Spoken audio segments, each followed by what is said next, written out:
करते हैं आज की क्लास स्टार्ट। उन्हीं दो फॉर्मूला पर बेस्ड क्वेश्चन है जो मैंने आपको लास्ट क्लास में डिस्कस किए हैं। पहला फॉर्मूला, अगर हमें वेलोसिटी ऑफ सेंटर ऑफ मास निकालनी है तो which is nothing but m1v1 plus m2v2 and so on, जहाँ तक भी है m3v3 अगर है तो अप टू जहाँ तक भी है, divide by total mass m1 plus m2 plus m3 and so on. ठीक है, बिल्कुल सर, यहाँ तक तो ओके है कहानी। इसी तरह अगर इसी को डिफ्रेंशिएट कर दूँ फिर से तो एक्सलेशन आ जाएगा मेरा। Acceleration of centre of mass is nothing but m1a1 plus m2a2 और जहाँ तक भी है डिवाइड बाय आपका m1 plus m2 plus m3 and so on, जहाँ तक भी है वहीं तक रहेगा। ठीक है,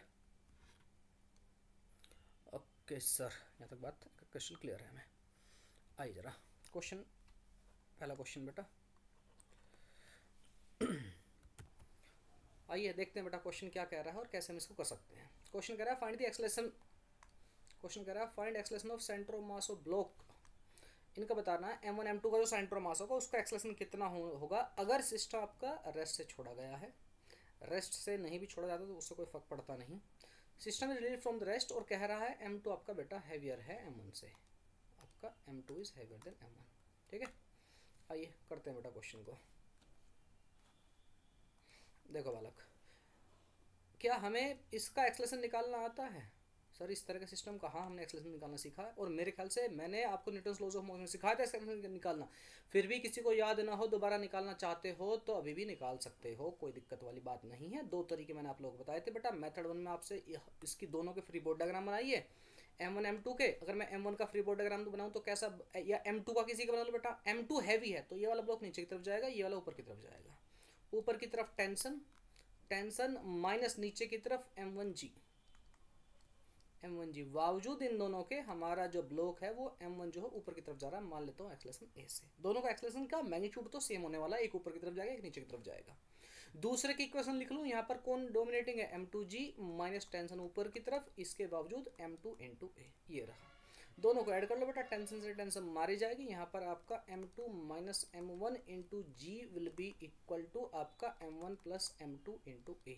और यहाँ से हमारा एक्सलेशन बेटा आ चुका है। Acceleration is nothing but coming out to be m2 minus m1 into g divide by m1 plus m2 या m2 प्लस m1, जो भी आप कहना चाहें। ठीक है, ये एक्सलेशन किसका है? आप कहेंगे सर ये मास m1 का एक्सलेशन है, या m2 का भी। मैग्नीट्यूड तो दोनों का सेम ही अभी। m1 ऊपर की तरफ जा रहा है, m2 नीचे की तरफ जा रहा है, बस इतना सा फर्क है। ठीक है, और हमें ये मैंने लिख रखे हैं बेटा सेंटर ऑफ मास और वेलोसिटी ऑफ सेंटर ऑफ मास के फॉर्मूले हमें पता है। मुझसे पूछा क्या क्या गया, एक्सलेशन ऑफ सेंटर ऑफ मास। किसका सेंटर ऑफ मास किस किस से मिलकर बन रहा है, m1 और m2 से। तो मैं क्या लिख दूँ फॉर्मूला, आप कहेंगे m1a1 plus m2a2 divide by m1 plus m2, यही कहोगे? हाँ जी सर। मेरे ख्याल से आप सब लोग ऊपर की तरफ को एक्सलेशन को पॉजिटिव मानते हो और नीचे की तरफ का नेगेटिव, यही हमने किया था पहले भी। हाँ जी सर, बात तो सही है। तो एक्सलेशन ऑफ सेंटर ऑफ मास कितना जाएगा, m1 ही लीजिए। इसका एक्सलेशन किसके बराबर, सर ये जो है इसी के बराबर है। और कैसा है, पॉजिटिव नेगेटिव? आप कहेंगे पॉजिटिव। ये लो बेटा प्लस ए लिख देता हूँ चाहो तो आप। m1 और m2 का एक्सलेशन तो ए ही है, एक बस ऊपर है एक नीचे, यही तो फर्क है। प्लस m2 का एक्सलेशन कितना है सर, है तो ए ही लेकिन नीचे की तरफ है, लीजिए बेटा minus A divide by m1 plus m2। समझ आ गई बात? आप कहेंगे हाँ सर बात समझ में आ गई। यहाँ से a चाहो तो कॉमन लो, ऊपर हो जाएगा बेटा m1 minus m2 divide by m1 plus m2, agree? हाँ जी, a की वैल्यू यहाँ से उठा करके यहाँ पटक दो, कितना हो जाएगा a की वैल्यू m2 माइनस m1, हाँ जी, into g divide by m1 plus m2 लिख दो, m1 प्लस m2 लिखो, जो आपको लिखना लिख दो। ये हो गया एक्सलेशन की value, this is the value of acceleration, multiply by m1 minus m2 divide by m1 plus m2। तो कितना आ गया आंसर बेटा, माइनस का ये और ये टर्म एक जैसे हो जाएंगे, जिनसे माइनस कॉमन ले लो। हाँ जी सर, m2 माइनस m1 का whole square into g divide by m1 plus m2 का whole square. This is the acceleration of centre of mass, जो कि हमने किसको सिस्टम माना है, m1 और m2 से मिलकर के बना है, इसको हमने सिस्टम माना है। ठीक है, और ये आंसर कैसा आ रहा है, आप कहेंगे सर माइनस का साइन आ रहा है। ये वाला टर्म तो पक्की बात है सर हमारा कैसे रहने वाला है, ये वाला टर्म कैसे रहेगा? आप कहेंगे ये तो सर इस किसी भी चीज़ का स्क्वायर तो पॉजिटिव होता है। हाँ जी सर, ये भी पॉजिटिव रहेगा, स्क्वायर भी हो गया है मास का साइन, मतलब ओवरऑल एक्सेलरेशन हमारा सेंटर मास किधर है, तो नीचे की तरफ। आप इसको लॉजिकली भी सोच सकते हो, भाई M2 हैवी है, हैवी मास नीचे की तरफ गिर रहा है, सेंटर मास उधर की तरफ ही रहता है जिधर हैवी मास होता है। हाँ ये बात भी सही है, तो आप यहाँ से लिख भी सकते हो centre mass is falling downward, नीचे की तरफ गिर रहा होगा, इतना इसका मैग्नीट्यूड होगा, और नीचे की तरफ डाउनवर्ड। ठीक है बेटा, एक्सेलरेशन ऑफ सेंटर मास कैसा है, डाउनवर्ड। बात समझ आ गई, बात समझ में आ गई होगी। नेक्स्ट क्वेश्चन की तरफ बढ़ते हैं। तो क्वेश्चन कह रहा है बेटा हमारा, नेक्स्ट कह रहा है कि भाई हमारी find the velocity of centre of मास, ठीक है, उसका वेक्टर फॉर्म में बताना और मैग्नीट्यूड बता देना इन दी फॉलोइंग सिस्टम। सिस्टम कैसा है, एक आपका मास है आपका ए मान लो, दूसरा मास है बी। मास ए आपका 5 किलोग्राम का है, मास बी आपका 10 किलोग्राम का है। मास ए 10 मीटर पर सेकंड चल रहा है, इधर की तरफ डायरेक्शन रखिए 37 डिग्री बना रहा है with the line joining A and B. Mass भी आपका बेटा 20 किलोमीटर पर सेकंड से चल रहा है और 53 एंगल बना रहा है with the line joining A and B. अगर मैं पूछूं भाई वेलोसिटी ऑफ ए, इसको v1 मान लो चाहे आप चाहो तो, ये लो बेटा ये फर्स्ट मास है, इसको v1 इसकी वेलोसिटी, इसको मास m1 मान लेता हूँ। तो v1 कितनी हो जाएगी, आप कहेंगे 10 इसका मैग्नीट्यूड है। कोस और साइन कंपोनेंट तोड़ लो, मान लेता हूँ ये वाली डायरेक्शन हम लोग जनरली एक्स लेके चलते हैं, ऊपर वाली हम वाई लेके चलते हैं, जनरली ऐसे लेके चलते हैं, मैं भी वही मान के चल रहा हूँ। तो मैं कहूँ v1 कितना होगा, तो v1 कहेंगे आप सर 10 कोस 37 आई, एक्स डायरेक्शन में इसका एक्स कंपोनेंट इधर की तरफ ही होगा, हाँ जी, और उसका दूसरा कंपोनेंट वाई कंपोनेंट होगा। वाई कंपोनेंट कितना हो जाएगा, आप कहेंगे 10 साइन 37 जे। कोस 37 साइन 37 सबकी वैल्यू आपको पता है, कोस 37 की वैल्यू बेटा होती है 4/5 आई प्लस 10 साइन 37 की वैल्यू होती है हमारी 3/5 जे। तो हमारा v1 पहले वाले मास की वेलोसिटी वेक्टर फॉर्म में आ चुकी है, 5 से 2 8 आई प्लस 5 से 2 plus 6 J. Not a big deal, आसान सी कहानी, सबको समझ में आ गई। इसी तरह से जो दूसरा मास है इसकी वेलोसिटी लिख लूँ मैं, m2 m1 कितना है बेटा आपका 5 किलोग्राम, दूसरे मास को बेटा m2 मान लूँ, और m2 कितना आप कहेंगे 10 किलोग्राम है sir.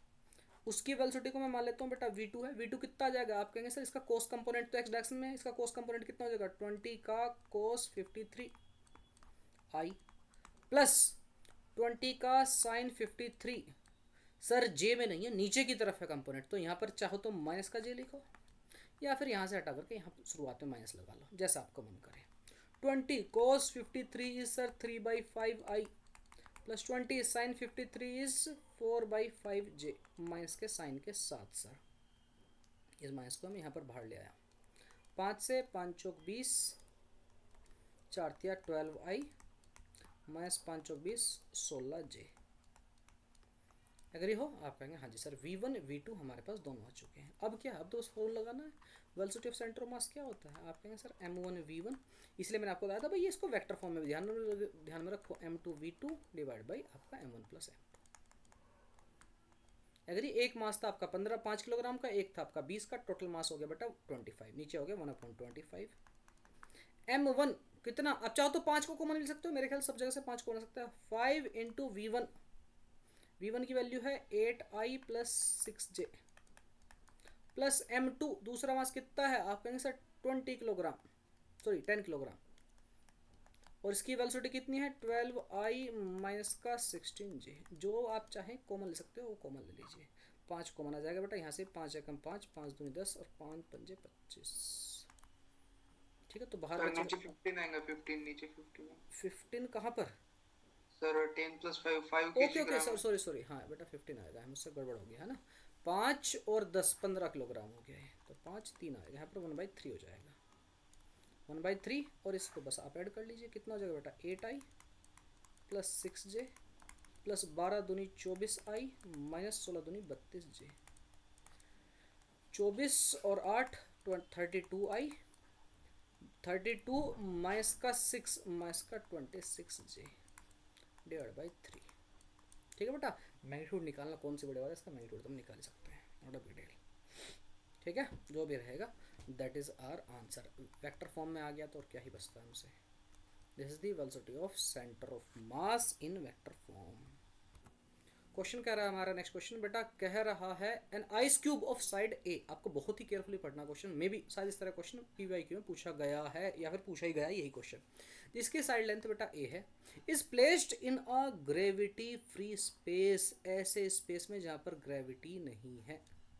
Find shift in its centre of mass when it completely melt.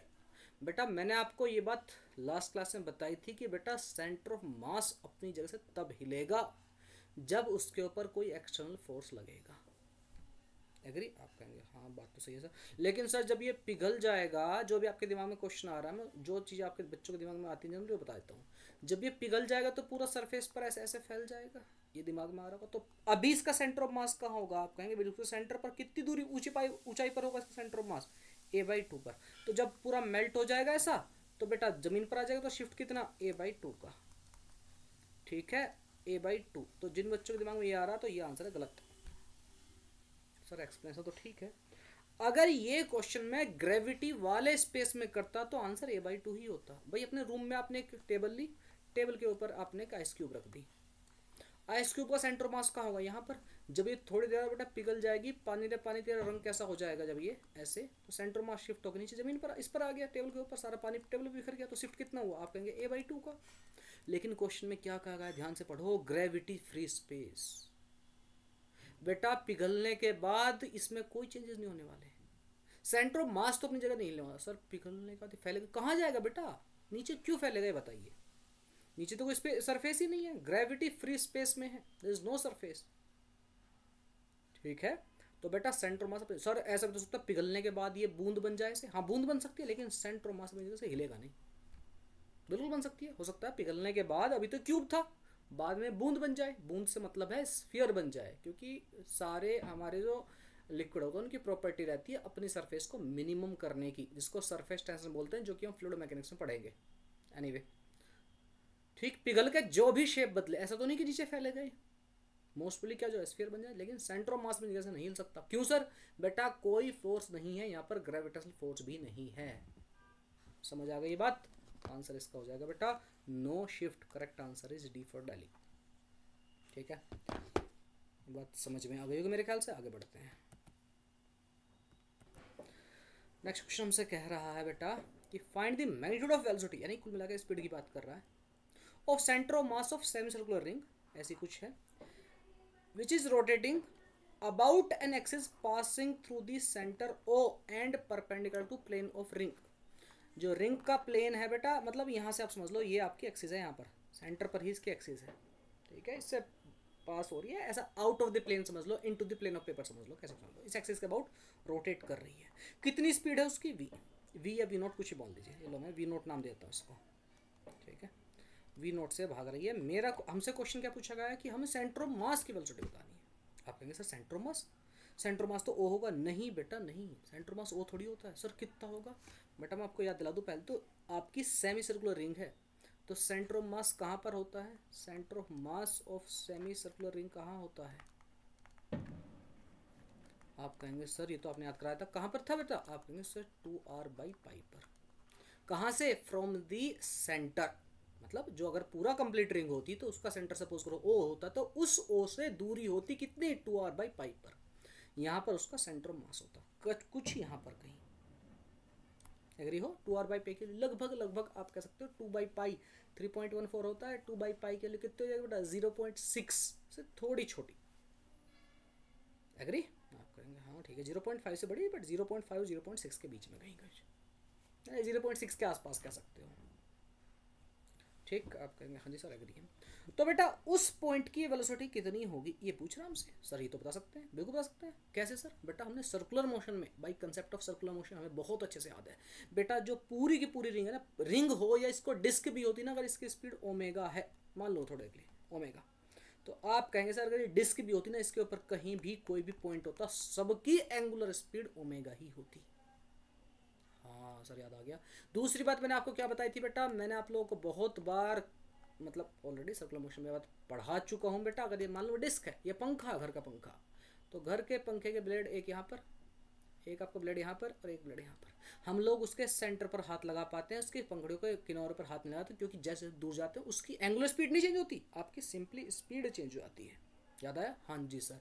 v equal to कितना होता है सर जी? Omega R. आर क्या होता है? जितनी दूरी पर उस पॉइंट को ले रहे हो, क्योंकि जो सबसे आउटर पेरिफेरी पर हो इसका रेडियस सबसे ज़्यादा है, तो इसलिए इसकी स्पीड बहुत ज़्यादा हो जाती है, लीनियर स्पीड। इसलिए हम अगर उसको हाथ लगाएंगे, यहाँ पर हम हाथ लगाए तो हाथ कट जाएगा, यहाँ पर कुछ नहीं होता था। हाँ सर याद आ गया, बिल्कुल याद आ गया। तो बेटा मैं अगर यहाँ से पूछूं सेंटर ऑफ मास की स्पीड कितनी होगी, आप कहें sir v equal to omega R से निकाल सकते हैं, बिल्कुल निकालो। Velocity of centre of mass कितनी हो जाएगी बेटा, क्योंकि सेंटर ऑफ मास कहाँ पर है सर, सेंटर से कुछ दूरी पर, यहाँ पर कितनी दूरी पर, 2r/पाई पर।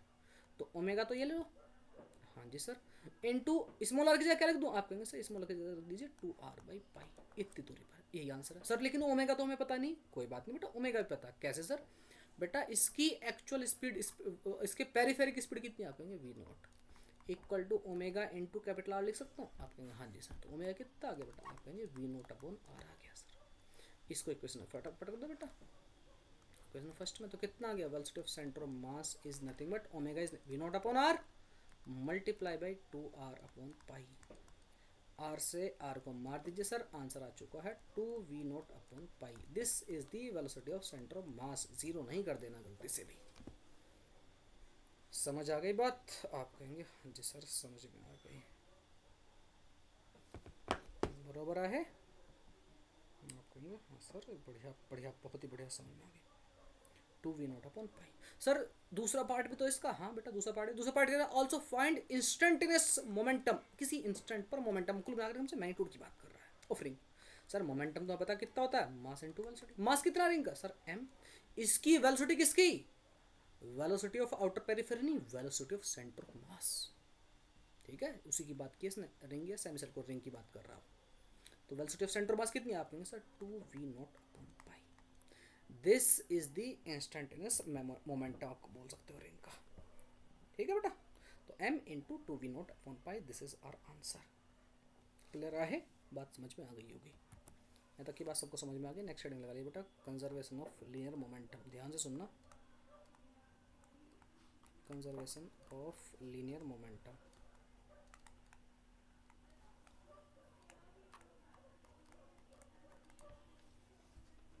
आइए समझते हैं क्या कह रहा है हमारा conservation of linear momentum.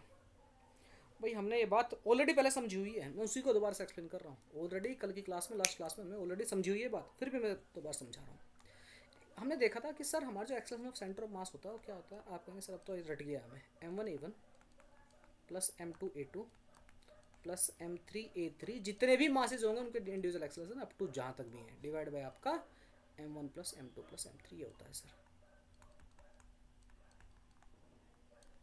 Agree आपका, हाँ सर बिल्कुल सही बात। अच्छा m1 plus m2 plus m3 जितने भी ये मासेज हैं, इसको पूरा सिस्टम का सेंटर मास, सेंटर सिस्टम का मास बोल सकता हूँ, आप कहेंगे हाँ बिल्कुल, इसमें कोई दिक्कत नहीं है। तो एक्सेलरेशन ऑफ सेंटर मास कितना आ गया, आप कहेंगे m1a1 plus m2a2 and so on divide by आपका पूरे सिस्टम का मास, जिसको मैं थोड़े के लिए कैपिटल M या स्मॉल m कुछ ही मान लीजिए, m लिख लेता हूँ, कैपिटल M लिख देता हूँ, लीजिए। एग्री, हाँ इसको दे जाके मल्टीप्लाई कर दो, कर दीजिए सर, लीजिए। तो mass of complete system into उसके सेंटर मास का acceleration is nothing but individual आपके जो मास हैं, जैसे m1 हो गया, m2 हो गया, m3 हो गया, उनके एक्सेलरेशन इन सब का सम है। आप कहेंगे हाँ ठीक है सर, इसमें कोई दिक्कत वाली बात नहीं है। और मैं इस बात को एक बार फिर से एक्सप्लेन कर देता हूँ, मैंने पहले भी ये बात एक्सप्लेन की है, फिर से मैं एक्सप्लेन कर देता हूँ बेटा, इस बात को सुनो ध्यान से,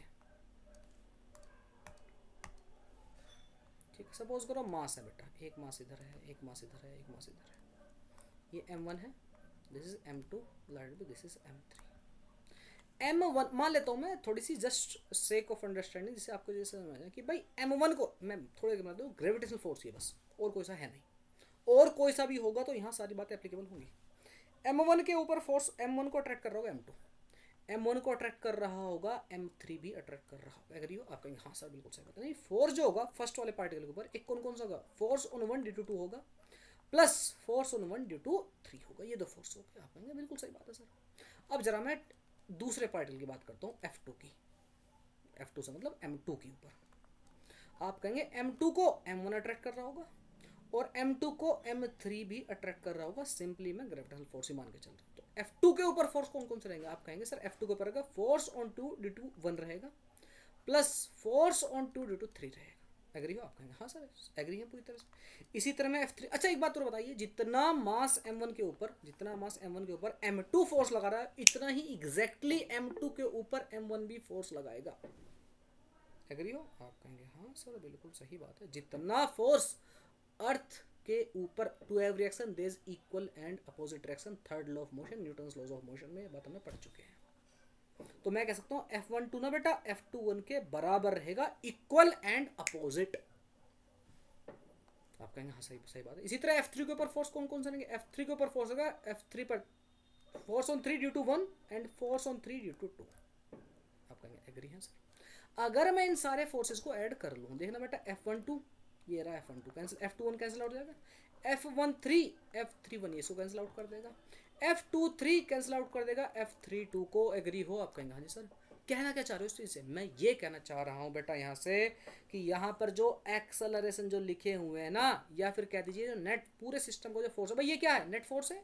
it is nothing but net force को तो इंडिकेट कर रहा है, mass into acceleration of centre of mass, this is nothing but F net.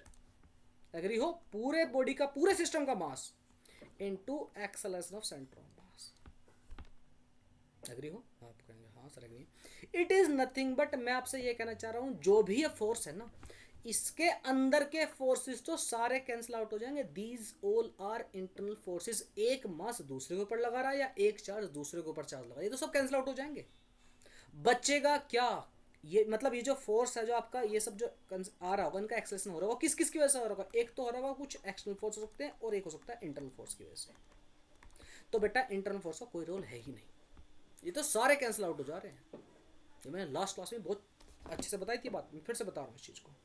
ये तो सारे कैंसिल आउट हो जाएंगे, इंटरनल फोर्स को तो रोल बचता ही नहीं। तो अगर कोई बॉडी आपकी एक्सेलरेट होती है, उसका सेंटर ऑफ मास एक्सेलरेट होता है, तो केवल और केवल जिम्मेदार कौन है? External force. इंटरनल फोर्स से एक्सेलरेट हो ही नहीं सकती। यही तो क्वेश्चन कह रहा था हमसे, यही बात तो मैं इस क्वेश्चन में भी कह रहा था जब मैंने बर्फ वाला वो आइस क्यूब वाला एग्जांपल लिया, तो उसमें भी तो मैं यही बात कह रहा था कि जो आइस क्यूब है वो अगर उसके ऊपर कोई ग्रेविटेशनल फोर्स ही नहीं है, वो ऐसे ग्रेविटी फ्री स्पेस में रखे तो उसके ऊपर कोई फोर्स ही नहीं है। अगर फोर्स नहीं है तो उसके सेंटर ऑफ मास को एक्सेलरेट करने वाला कुछ नहीं है, कोई भी नहीं है। तो मैं यहां से कह सकता हूं बेटा acceleration of centre of mass is nothing but जो भी एक्सटर्नल फोर्स है divide by total mass of system. अगर एक्सटर्नल फोर्स जीरो होता है, इसी पर बेस्ड है बेटा कंजर्वेशन ऑफ लीनियर मोमेंटम। अगर एक्सटर्नल फोर्स जीरो हो जाता है बेटा, ठीक है, इफ अगर एक्सटर्नल फोर्स सिस्टम के ऊपर कुछ भी नहीं लगा है तो एक्सेलरेशन सेंटर मास कितना होगा? आप कहेंगे सर जीरो अपॉन मास, कुछ भी करते थे जीरो आएगा। और बेटा एक्सेलरेशन जीरो होने का मतलब जानते हो क्या है? सर बॉडी रेस्ट में। ना ना ना ना, मैं बार बार रिपीट करता हूँ, वेलोसिटी सॉरी एक्सेलरेशन जीरो होने का मतलब है velocity is not changing, velocity is not changing. मतलब सर बेटा अगर शुरुआत में ऑब्जेक्ट रेस्ट में तो वेलोसिटी कितनी थी? जीरो, तो बाद की वेलोसिटी भी जीरो रहेगी, ऑब्जेक्ट हिलेगा नहीं। अगर शुरुआत में वेलोसिटी आपकी ऑब्जेक्ट की वेलोसिटी 5 मीटर पर सेकंड थी तो बाद में भी 5 मीटर पर सेकंड रहने में वेलोसिटी चेंज नहीं होगी, डायरेक्शन चेंज नहीं होगी। वेलोसिटी तो हमारी वेक्टर क्वांटिटी है, ठीक है। मैं इस बात को यहीं पे लिख देता हूँ बेटा, एक्सेलरेशन जीरो होने का मतलब है, एक्सेलरेशन सेंटर ऑफ मास का जीरो होने का मतलब बेटा दोनों ही तरह से लेके चलना है। If initial velocity zero, initial velocity of centre of मास अगर जीरो थी तो फाइनल भी कितनी रहेगी बेटा? जीरो ही रहेगी। अगर इनिशियल वेलोसिटी कुछ थी तो सेम बाद में भी रहेगी, ठीक है। इफ इनिशियल वेलोसिटी मान लूँ मैं of centre of mass let be V not थी तो फाइनल भी कितनी रहने वाली है? वी नॉट ही रहने वाली है। समझे? अच्छा एक चीज़ बताइए, ये हमने बात तो कर ली एक्सेलरेशन की, एक्सेलरेशन जीरो होने का मतलब। अच्छा ये भी याद है ना भाई, हमारा जो सेकंड लॉ वो क्या कहता था? Sir rate of change of momentum is directly proportional to applied force, यही कहता था। आप कहेंगे हाँ सर सही बात है। तो डोंट यू थिंक अगर बेटा इनिशियल आपका मास तो सिस्टम का नहीं बदल रहा, हाँ जी sir, initial velocity V not थी, बाद की वेलोसिटी भी वी नॉट है, तो बेटा ऐसा कह सकता हूँ मैं initial momentum P initial will be equal to P final. एक ही तो बात, इसी बात को तो कह रहा है ये, सोचने जरा। यहाँ पर क्या कह रहा है? P इनिशियल मोमेंटम कितना जा पूरे सिस्टम का इक्वल टू P फाइनल रहेगा इक्वल टू जीरो। अरे सर नो, अगर इनिशियली आपकी सेंटर मास हिला नहीं जैसा, उसका मोमेंटम कितना हो गया? सर मास इंटू वेलोसिटी होता है, तो शुरुआत में वेलोसिटी कितनी? जीरो। भाई मोमेंटम यही तो होता है, mass into velocity. Initial velocity कितनी? जीरो, बाद की भी वेलोसिटी कितनी? जीरो। तो इनिशियल मोमेंटम बाद का मोमेंटम दोनों बराबर, किसके बराबर? जीरो के बराबर। अगर वो ऑब्जेक्ट आपका पूरा सिस्टम किसी उसका सेंटर मास किसी वेलोसिटी चल रहा था तो बेटा उसकी वेलोसिटी ना जितनी शुरू में थी उतनी ही बाद में है। वेलोसिटी नहीं बदली सेंटर ऑफ मास की, तो बेटा मैं कह सकता हूँ मोमेंटम इनिशियल फाइनल मोमेंटम के बराबर होगा। यही आपका कंजर्वेशन ऑफ लीनियर मोमेंटम है बेटा। लीनियर मोमेंटम नहीं बदलेगा अगर आपकी बॉडी के ऊपर कोई बाहर से फोर्स नहीं लगा है तो। इस बात को लिख लीजिए समझ करके। मैं कह रहा हूँ बेटा, बस मैंने कंसेप्ट में ऐड किया है कि अगर एक्सटर्नल फोर्स जीरो होता है, मैं इस बात को हल्का सा रिपीट कर देता हूँ फिर से। तो बेटा आपका एक्सेलरेशन ऑफ सेंटर ऑफ मास वो आपका जीरो होगा। और याद रहे फोर्स हमारी एक वेक्टर क्वांटिटी है। अगर किसी ऑब्जेक्ट के ऊपर कोई फोर्स लग रहा है, ठीक, और वो एक्स डायरेक्शन वाई डायरेक्शन दोनों में है, भाई वेक्टर क्वांटिटी एक्स और वाई में हो सकता है, जेड में भी हो सकता है, लेकिन वो फोर्स अगर मान लेता हूँ केवल केवल एक्स डायरेक्शन में, वाई जेड में है ही नहीं, ठीक है, केवल एक्स डायरेक्शन में, तो याद रखिए वाई और जेड में आपका मोमेंटम कंजर्व हो जाएगा। जितना मोमेंटम इनिशियली था बाद में भी उतना रहेगा, लगाते रहो फोर्स, कोई फर्क नहीं पड़ने वाला। इसी तरह से अगर मैं जो फोर्स अप्लाई कर रहा हूँ केवल वाई डायरेक्शन में है, वो एक्स और जेड में नहीं है, तो बेटा एक्स डायरेक्शन और जेड डायरेक्शन में आप मोमेंटम को कंजर्व कर सकते हैं, क्योंकि एक्स और जेड में कोई आपका एक्शनल फोर्स नहीं है। ठीक है, इसी बात को कहा मैंने। मैं इस बात को थोड़ा सा क्लियर कर देता हूँ बेटा, आपको बच्चों को बहुत बड़ी कंफ्यूजन रहता है इस चीज़ में कि acceleration of centre of mass zero मतलब क्या, ऑब्जेक्ट रेस्ट में होगा। नहीं, ऐसा नहीं है। एक्सेलरेशन ऑफ सेंटर ऑफ मास आपका जीरो होने का मतलब है बेटा, एक्सेलरेशन जीरो होने का मतलब क्या, इसलिए तो हमने 9th क्लास से इस डेफिनेशन को पढ़ते हो रहे हैं, एनसीईआरटी में भी पढ़ते हो आ रहे हैं कि भाई acceleration nothing but rate of change of velocity. अगर एक्सेलरेशन जीरो होता है इसका मतलब सर ये है कि उस ऑब्जेक्ट की वेलोसिटी चेंज नहीं होगी, जितनी इनिशियल वेलोसिटी रहेगी वही फाइनल रहेगी। अगर ऑब्जेक्ट इनिशियली अगर रेस्ट में था, इनिशियल वेलोसिटी अगर सेंटर मास की जीरो थी, इनिशियली अगर वो रेस्ट में था, तो बाद में भी जीरो ही रहने वाला है, उसकी फाइनल वेलोसिटी भी जीरो ही रहने वाली है। ठीक, अगर किसी ऑब्जेक्ट का सेंटर मास इनिशियली रेस्ट में था, तो मैं कह सकता हूँ उसको जो मोमेंटम होगा, मोमेंटम होता है मास इनटू वेलोसिटी, उसकी वेलोसिटी कितनी, उसके सेंटर मास की जीरो, तो उसका मोमेंटम इनिशियली कहिए चाहे फाइनली कहिए कितना रहने वाला, जीरो। लेकिन एक्सेलरेशन जीरो होने का कतई मतलब ये नहीं है कि ऑब्जेक्ट आपका रेस्ट में ही है। एक्सेलरेशन जीरो होने का मतलब ये बताया मैंने कि भाई आपकी वेलोसिटी चेंज नहीं होगी। वेलोसिटी तो नॉन जीरो भी हो सकती है। अगर मान लो मैं इनिशियल वेलोसिटी उसकी वी नोट थी, तो बाद की वेलोसिटी भी वी नोट ही रहेगी, same direction without changing its direction. तो मैं ऐसा कह सकता हूँ बेटा, जितना इनिशियल मोमेंटम रहेगा वही आपका फाइनल मोमेंटम भी रहेगा। इंपॉर्टेंट कंसेप्ट है, मेरे ख्याल से आपको अच्छे से समझ लेना चाहिए। मैं एक दो चीज़ें और ऐड कर देता हूँ जिससे आपको क्वेश्चन करते टाइम कोई डिफिकल्टी ना हो बेटा। अगर आपका एक्स डायरेक्शन में एक्सटर्नल फोर्स जीरो है, इनको हम यूज़ करेंगे, इनको ब्रेक करके यूज़ करेंगे हम लोग। इफ़ एक्सटर्नल फोर्स आपका जीरो है लेकिन किस डायरेक्शन में, अलोंग एक्स एक्सिस अगर जीरो है, तो बेटा बिंदास जो आपका मोमेंटम है कंजर्व कर सकते हो, किधर, एक्स डायरेक्शन में। इनिशियल मोमेंटम पी से इंडिकेट करते हो मोमेंटम को, sir P initial will be equal to P final, लेकिन किस डायरेक्शन का, आप कहेंगे सर एक्स डायरेक्शन का, वाई का मत कहिए। अगर वाई में आपका फोर्स जीरो है, एफ एक्सटर्नल यानी वाई डायरेक्शन जीरो, तो आप बिंदास कह सकते हैं sir P initial will be equal to P final, but किसका, सर वाई डायरेक्शन का। इस तरह जेड भी हो सकता है, ठीक है, सिमिलरली जेड का कह सकते हो, बराबर है। आ जाइए, अब आते हैं अच्छे अच्छे हम क्वेश्चन के ऊपर। आइए देखते हैं हमारा क्वेश्चन क्या कह रहा है। क्वेश्चन कह रहा है find the displacement of boat when Chintu ये इंसान है, यहाँ पर खड़ा हुआ है बोट के इस हिस्से पर, पॉइंट ए पर खड़ा हुआ है, पॉइंट बी की तरफ ही मूव कर रहा है, moves from A to B. पूछ रहा है बोट डिस्प्लेस होगी या नहीं होगी। और ये जो है पानी में है बेटा बोट, पानी जो आपका नॉन विस्कस है। बोट का जो मास है बेटा 50 किलोग्राम दे रखा है, चिंटू का मास 5 किलोग्राम दे रखा है, यहाँ से यहाँ तक की ए से बी तक की दूरी 10 मीटर दे रखी है। एक बात समझते हैं, मुझे बताइए भाई क्या इसके ऊपर कोई एक्शन फोर्स है। आप कहेंगे एक्शन फोर्स तो नहीं लग रहा सर, तो बोट हिलेगी क्यों अपनी जगह से, बोट तो हिलेगी। नहीं सर नहीं हिलेगी, हिलेगी। क्या नहीं हिलेगा, आप कहेंगे सर कोई एक्शन फोर्स नहीं है, तो इसका अभी शुरुआत में मान के चलो रेस्ट में थी, इनिशियली रेस्ट में थी बोट, ठीक। अगर इनिशियली रेस्ट में थी बोट, चिंटू ने मूव किया, तो बेटा यहाँ पर एक्शन फोर्स नहीं है। एक्शन फोर्स कितना, जीरो। अगर एक्शन फोर्स नहीं है इसका मतलब क्या है, आपका सेंटर ऑफ मास का एक्शन कितना, जीरो। इनिशियली मैं मान के चल रहा हूँ आपका सेंटर ऑफ मास रेस्ट में था, तो बाद में भी सेंटर ऑफ मास रेस्ट में रहेगा, सेंटर ऑफ मास अपनी जगह से हिल नहीं सकता। सच में सर, हाँ, थोड़ा सोचो, थोड़ा इमेजिन करो इस चीज़ को। इसका सेंटर मास कहाँ होगा, एक बोट है एक इंसान है।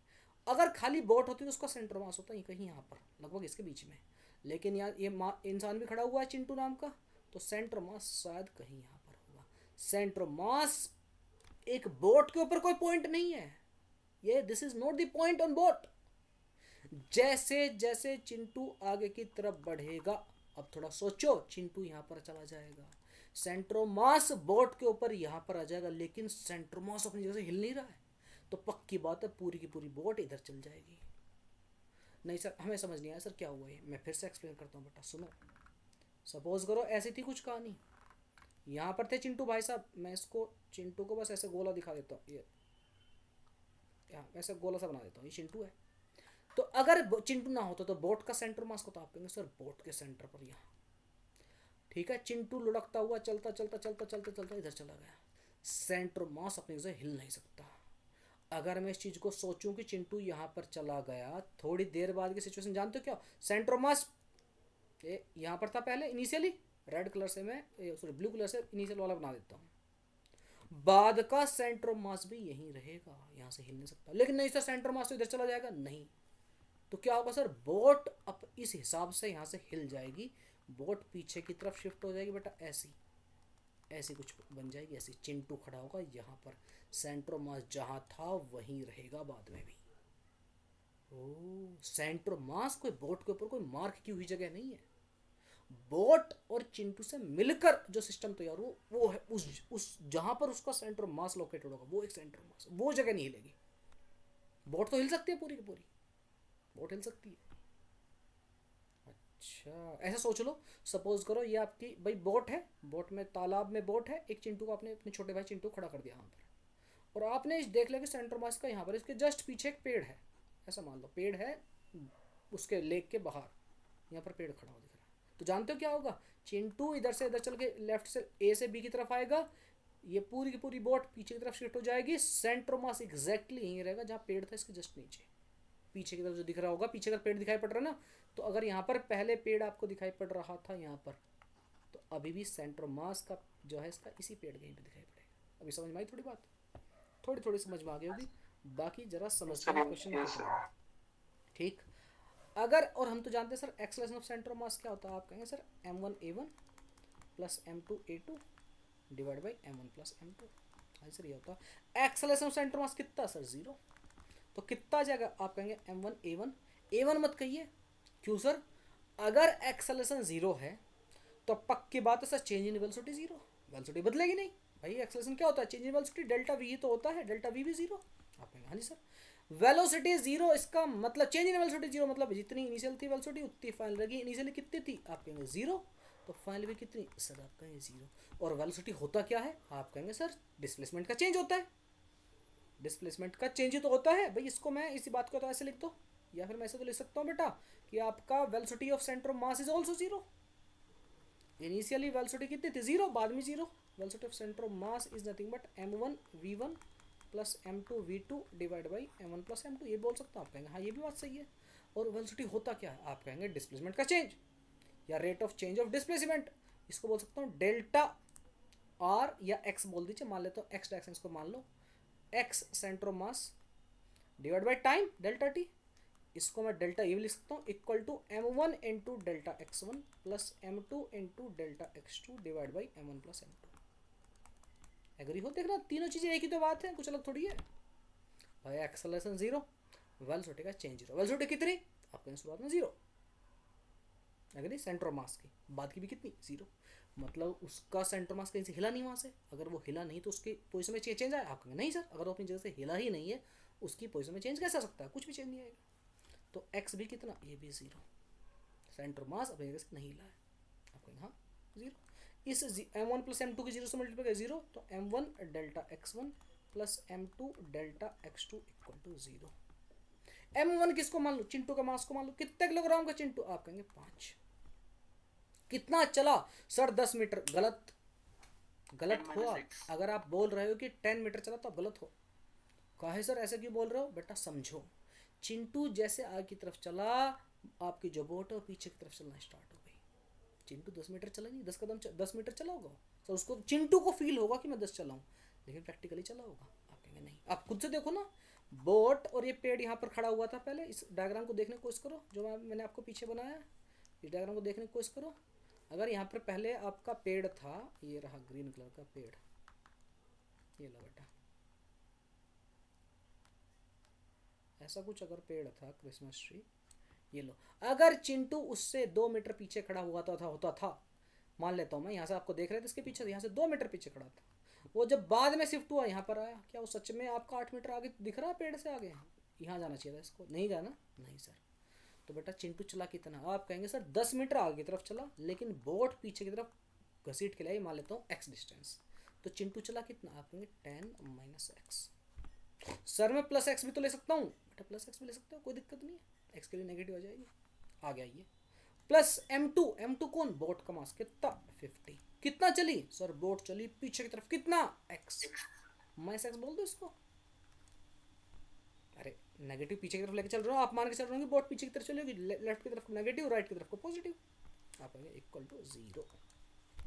एग्री हो? 5 तो कॉमन है सर, 5 से 10, तो कितना आ गया? 10 - x minus 10x equal to 0। Agree हो? एक बार देख लेना कहीं मुझसे कोई कैलकुलेशन में एरर ना आया हो। बराबर है बेटा? यस सर, बराबर है आपका। ठीक है बालक, आ जाइए। तो बेटा x के लिए कितने आ गया? आप कहेंगे 10 इक्वल टू आ गया 11x, तो x is coming out to be 10/11। बराबर है? हम x लेफ्ट की तरफ मान के चले, तो ये कितनी किधर की चली बोट तरफ? बोट लेफ्ट की तरफ चली, बोट इतनी डिस्प्लेसमेंट हुई 10/11 मीटर। मेरे ख्याल से बात आपको समझ में आ गई। अच्छा क्वेश्चन था, बढ़िया क्वेश्चन।